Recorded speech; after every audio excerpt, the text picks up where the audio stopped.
పలికిందేదో వైనం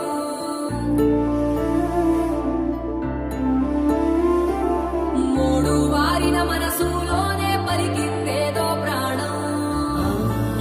కన్నుల్లోనే గంగై పొంగిన ఆనందం కాలంతో పరిహాసం చేసిన స్నేహం భక్తులు దాటి హద్దులు దాటి జగములు దాటి యుగములు దాటి